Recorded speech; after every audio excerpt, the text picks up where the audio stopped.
মুর্শিদাবাদের নবগ্রাম ব্লকের গুড়োপশলা অঞ্চলের 92 নম্বর বুথে কংগ্রেসের হয়ে নির্বাচিত মেম্বার ওসমান গনি বুধবার তৃণমূল কংগ্রেসে যোগদান করেন।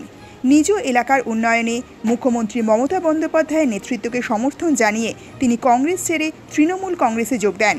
নবগ্রাম বিধানসভার বিধায়ক কানাই চন্দ্র মণ্ডল এবং ব্লক তৃণমূল কংগ্রেসের সভাপতি মোহাম্মদ এনায়েতুল্লাহর উপস্থিতিতে ওসমান গনির এই যোগদানের ফলে গুড়োপশলা অঞ্চলে তৃণমূল কংগ্রেসের মেম্বার সংখ্যা বেড়ে যায়। তৃণমূল কংগ্রেসের সভাপতি মোহাম্মদ এনায়েতুল্লাহ জানান, খুব শীঘ্রই তৃণমূল কংগ্রেসের তরফে ওই পঞ্চায়েতে প্রধান গঠনের প্রক্রিয়া শুরু হবে। এতদিন সিপিএম কংগ্রেস জোটের প্রভাব থাকলেও ওসমান গনি তৃণমূলে যোগদানের ফলে ওই অঞ্চলে এখন তৃণমূল কংগ্রেসই সংখ্যাগরিষ্ঠ হয়ে উঠেছে। এই কর্মসূচিতে এদিন উপস্থিত ছিলেন নবগ্রাম বিধানসভার বিধায়ক কানাই চন্দ্র মণ্ডল, নবগ্রাম ব্লক কংগ্রেসের সভাপতি মোহাম্মদ এনায়েতুল্লাহ, নবগ্রাম পঞ্চায়েত সমিতির সভাপতি রূপলাল মণ্ডল, এছাড়াও পূর্ত কর্মদক্ষ হাসিবুর রহমান সহ আরও বিশিষ্ট ব্যক্তিবর্গ এবং তৃণমূল কর্মী সমর্থক। নবগ্রাম থেকে শুভ ঘোষের রিপোর্ট, দৈনিক বাংলা নিউজ। আমার পুন্ডি গ্রামের আপামর জনগণ তারা সুস্থ মস্তিষ্কে তাদের মূল্যবান ভোট দিয়ে আমাকে জয়যুক্ত করেছিলেন ভারতীয় জাতীয় কংগ্রেস থেকে। কিন্তু আমি একটা প্যারালাইসিসের পেশেন্ট যেমন পঙ্গু হয়ে বাড়িতে পড়ে থাকে, ঠিক সেই অবস্থায় পড়েছিলাম। আমি গ্রামের উন্নয়নমূলক কোনো কাজ করতে পারিনি, সাধারণ মানুষের পাশে দাঁড়াতে পারিনি। তাই পুন্ডি গ্রামের আপামর জনগণ তিনারা আমাকে মমতা সরকারের উন্নয়নের ছত্রতলে যাওয়ার জন্য অনুপ্রাণিত করেছেন। শুধু তাই নয়, আমার পুরা টিমকে মমতা সরকারের উন্নয়নের প্ল্যাটফর্মে পৌঁছে দিয়েছেন। আর এই জন্য আমি হাসি মুখে মমতা সরকারের এই ঝান্ডা হাতে নিয়েছি। আপনারা যারা দূরে আছেন, দূর থেকে আমাকে আশীর্বাদ করবেন। আমি আপনাদের আশীর্বাদ মাথায় নিয়ে এই জনসাধারণের পাশে থাকব এবং দেশের ও জনগণের, দেশের ও গ্রামের উন্নয়নমূলক সার্বিক কাজ করব। আমি মৃত্যুর পরেও যেন মানুষ আমাকে মনে রাখে, এটাই আমার জীবনের লক্ষ্য বা স্বপ্ন। কতজন আপনারা জয়েন করলেন? আমরা 30 জন মোটামুটি ছিল আপনার বুথের। হ্যাঁ, গোটা গ্রামবাসী। নম্বর বুথ এটা 92 গ্রাম। গোটা গ্রাম মিলেই আমাকে পারমিশন দিয়েছে এবং গোটা গ্রাম এসছে। কোন গ্রাম? পুন্ডি গ্রাম। আপনার নাম? ওখানে আমার নাম কতজন বিরোধী ছিলেন আর কতজন তৃণমূল দলের ছিলেন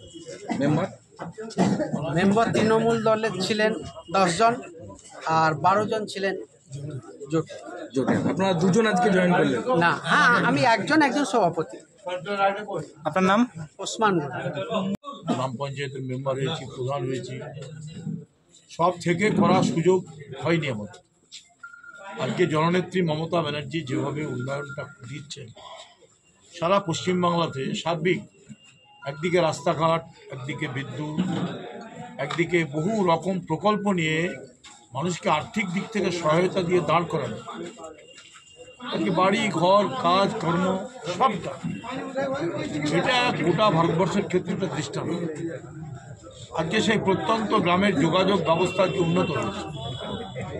আমি তো 1 মাসের মধ্যে আপনাদের আইরা থেকে পন্ডি রাস্তা, সেই রাস্তা যোগাযোগের শিলান্যাস করবো, শিলান্যাস করবো, কয়েকদিনের মধ্যে করবো।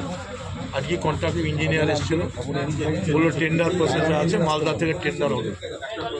এই যে সার্বিক ডেভেলপমেন্ট উন্নয়ন, আমি অনুরোধ করব যে গুড়িয়াপশলা অঞ্চল থেকে কংগ্রেসকে বিচ্ছিন্ন করতে হবে, সিপিএমকে বিচ্ছিন্ন করতে হবে।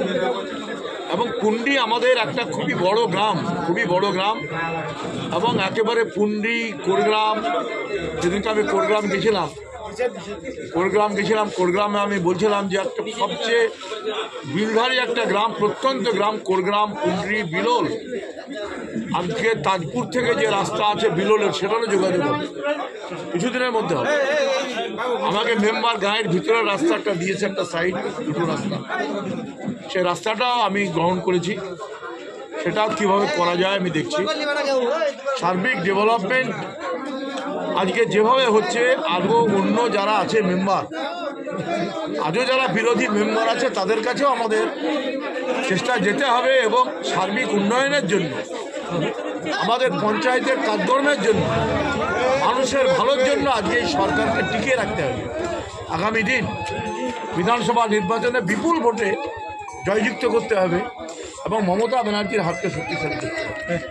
এই শপথ নিয়ে আপনারা কাজ করবেন, এই আশা আমি গুলাকসলা অঞ্চল কমিটির সভাপতি সহ সমস্ত নেতৃত্ব, নতুন মেম্বার আমার ব্যাটার মতো, ওর বাবা আমার বন্ধু ছিল, তার ছেলে আমাদের দলে জয়েন করলো, আমি আন্তরিকভাবে তাকে শুভেচ্ছা জানাচ্ছি এবং তার মঙ্গল কামনা করছি এবং ভবিষ্যৎ রাজনীতি তার উজ্জ্বল হোক, এটা গ্রামের মানুষের কাছে গ্রহণযোগ্য হিসাবে গড়ে উঠুক, এই আশা রেখে আমার বক্তব্য।